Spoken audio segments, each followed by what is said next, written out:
Olá pessoal, eu sou o Thiago Pittini, drapple.com.br. Bem-vindos ao 185º Dr. Apple News nessa sexta-feira. Resumão de notícias da Apple para vocês com a ajuda do Gilberto, do Antônio, do Renato, do Sandro. Muito obrigado a todos vocês. Vamos dar sequência às notícias dessa semana. Foi uma semana mais calminha de notícias, mas sempre temos novidades e notícias históricas também, né? A gente tem aí nessa semana, lá em 1987, dia 2 de março de 87, a Apple lançando o Macintosh 2, né? O primeiro Macintosh era aquele todo all-in-one, né? Aquele quadradinho que todo mundo conhece, icônico. E já o Macintosh 2 ele já foi separado com o gabinete horizontal, que depois foi seguido por um monte de empresas, né? Eu lembro que a IBM tinha um computador também com o gabinete horizontal, inclusive ele tinha uma portinhola, você apertava uma depressãozinha, ele abria a portinhola para te dar acesso ao disquete, ao CD e etc, né? Esse aí foi a sequência do Mac 2, né, do Macintosh, com o nome de Mac 2. Quer ver a configuração dele aqui? Só para vocês terem uma ideia. Ele tinha um monitor com 16,7 milhões de cores, o que era absurdo para a época, né? Hoje em dia essa quantidade realmente é muito pequena, mas olha só, era um processador de 16 MHz, né? Impressionantes 16 MHz, era um Motorola, com 4 MB de RAM. Hoje a gente tem aí máquinas né, o normal aí é 8 GB, 16 GB, ali ele tinha 4 MB de RAM e um HD, um hard drive de 80 MB. Olha só pessoal, hoje em dia uma foto em alta definição já não caberia num HD inteiro dessa máquina, né? E olha o preço dela. Hoje ela valeria o equivalente a 17.683 dólares. Era vendido na época a 7.145 dólares. 7 mil dólares naquela época. E vendeu, viu cara? É uma máquina que realmente vendeu. Impressionante. O mouse, né, todo redesenhado. O teclado foi um teclado premiado, né? Até hoje é cotado como um dos melhores teclados já feitos na história da informática, né, em termos de qualidade, de sensibilidade das teclas, etc. Foi uma máquina realmente que marcou uma evolução do Macintosh. Temos também aí no dia 27 de fevereiro de 1998, depois que o Steve Jobs voltou para a Apple, ele botando um fim aí no Newton, o vovô aí, o bisavô do iPhone, né? Quando ele voltou tinha aquela zona de um monte de linha de produtos que ninguém conseguia entender direito, ele cortou tudo, acabou com, né, 99%, focou em 4 linhas principais, e o Newton foi também um que acabou sendo cortado. Ele foi convencido pela turma da Apple a não mandar todo mundo embora, quem estava trabalhando no Newton. Isso foi uma boa, porque eles aproveitaram o know-how dessa turma, a tecnologia que já tinha sido criada, e aproveitaram isso para desenvolver mais para frente o iPhone, o iPad e etc. E o Newton a gente sabe que foi a criança dos olhos, aí, o menino dos olhos do John Sculley, mas em 98, também até por uma questão, né, de briguinha de ego, ele acabou mandando todo mundo parar de trabalhar nesse produto. Temos também o Mac Mini, né? O Mac Mini chegando aí no dia 28 de fevereiro de 2006. O Mac Mini ele foi uma evolução do G4 Cube, aquela máquina que para mim é uma das máquinas mais bonitas que a Apple já fez, em acrílico, suspenso, um negócio assim, né? A hora que eu vi aquela máquina, eu falei, meu Deus do céu, em que planeta nós estamos, né? Os caras realmente estão muito à frente, tanto tão à frente que a máquina não decolou, a máquina não vendeu, né?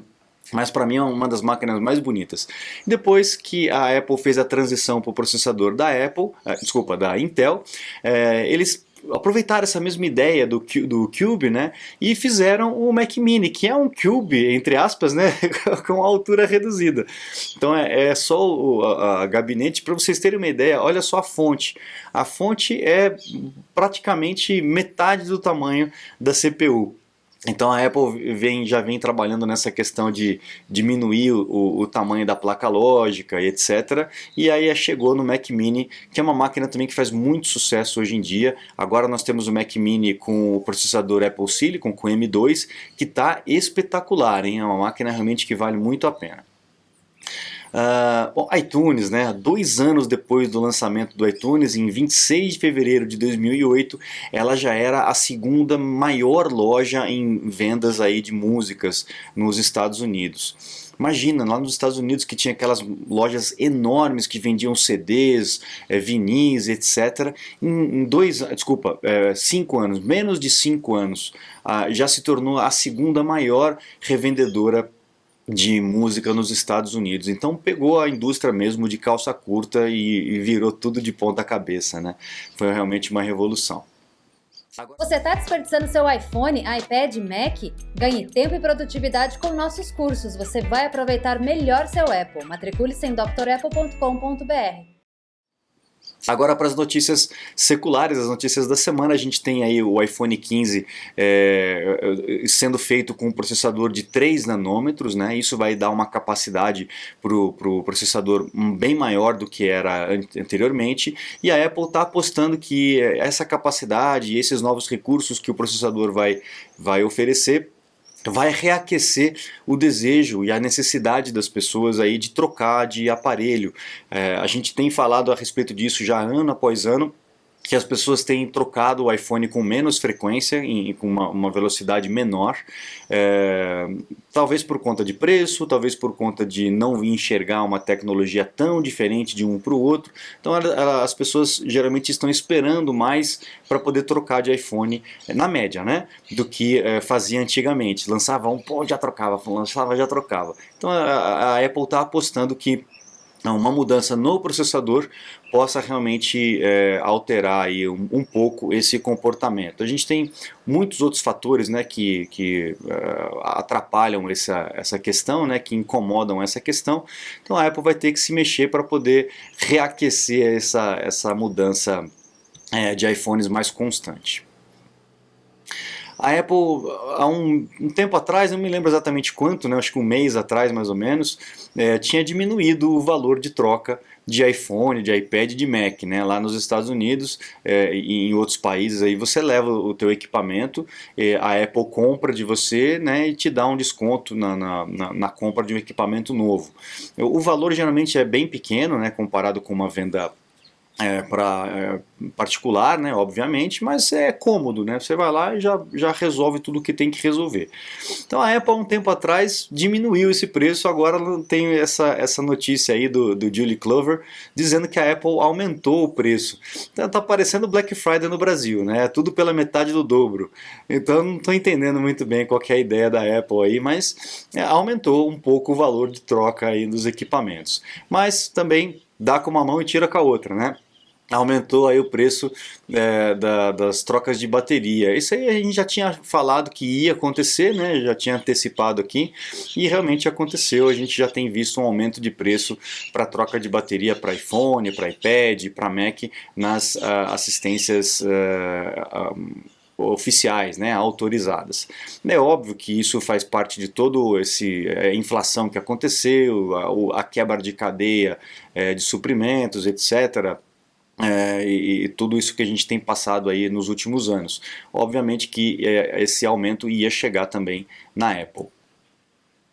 Uma boa notícia, a Comissão Europeia aí aqui anunciou que vai parar com esse negócio de processar a Apple, de investigar a Apple por conta da comissão e do fechamento que a Apple faz de possibilidade de aplicativos cobrarem as suas assinaturas através de outros métodos de pagamento, a não ser através do pagamento pelo Apple ID, quando o produto é comprado na App Store. A gente tinha falado também já há um tempo atrás, em 2019, né, o Spotify tinha enviado uma reclamação na Comissão Europeia a respeito disso, falando, poxa, as pessoas compram o meu aplicativo na App Store e são obrigadas a pagar a mensalidade através do método de pagamento da Apple. Eu queria que a pessoa pudesse escolher outros meios de pagamento. Por quê? Porque quando o pagamento é processado pela Apple, a Apple retém de 15% a 30% de comissão, porque o produto foi vendido na sua própria loja, né, e está sendo utilizado no seu produto. Ou seja, a Apple criou todas as condições para o desenvolvedor ganhar dinheiro, fazer o seu produto e ganhar dinheiro, né? Quer dizer, o cara só tem que fazer o produto, né? E já está tudo pronto. A Apple tem o equipamento, a Apple tem o canal de venda, a Apple tem os clientes. Nada mais justo que ela cobrar um percentual aí para poder fazer essa venda. E as empresas estão reclamando porque, não, imagina, tem que ter outras opções e tal. E a Comissão Europeia falou, ó, vamos parar com essa discussão aí. É assim mesmo, tá tudo certo, não tenho o que reclamar. Eu acho justo, eu acho que se você não quiser se submeter aí ao percentual da Apple, faz para Android, faz para qualquer outro sistema aí, enfim, não tem problema, né? Aqui é interessante, né, o Gilberto mandou essa notícia para a gente lá do Velho Mundo, a respeito de algumas pesquisas que estão sendo feitas lá na Europa e em outros países também aqui, a respeito da possibilidade de cobrança para uso de Twitter, Facebook, etc. Né? A gente já tem visto aí uma movimentação um pouquinho mais forte de que alguns serviços que são gratuitos talvez não sejam mais, né? Teria a famosa assinatura no modo Netflix, né? Então a gente tem visto aí, foi feita pesquisa ali nos Estados Unidos, no Canadá, 655 pessoas aí foram pesquisadas se eles estariam dispostos a pagar $12, $11,99 para uso de plataformas sociais, né? Twitter, por exemplo, etc. Né? E então a gente está vendo um caminho aí que as empresas estão apertadas, né, mandando gente embora, aquela coisa toda, estão tentando descobrir outras formas de ganhar receita, porque só vender os dados dos usuários parece que não está compensando, né? Então vamos ver o que vai acontecer. Você usaria aí o Twitter, o Facebook, se tivesse que pagar? Tivesse que pagar dinheiro, porque a gente já paga muito, né, vendendo a nossa privacidade, vendendo as nossas informações, é que a gente não sabe o quanto que isso custa. Se soubesse, talvez não usariam, né? Mas enfim, será que se tivesse que pagar mesmo, você pagaria, você aceitaria? Deixa nos comentários para a gente saber como é que é o povo aqui no Brasil. Tenho certeza que não. Vamos lá. Mais uma notícia interessante aqui, a gente já falou a respeito disso também há algumas semanas, acho que semanas não, acho que foi o ano passado, né, que a Apple tinha investido uma grana alta num centro de desenvolvimento de chips lá na Alemanha, né, e a Apple está de novo fazendo um cheque aí de bilhões de euros, quanto? Mais um, né, 1 bilhão de euros, né, nesse Centro Europeu de Desenvolvimento de Chips, que fica lá na Alemanha, né?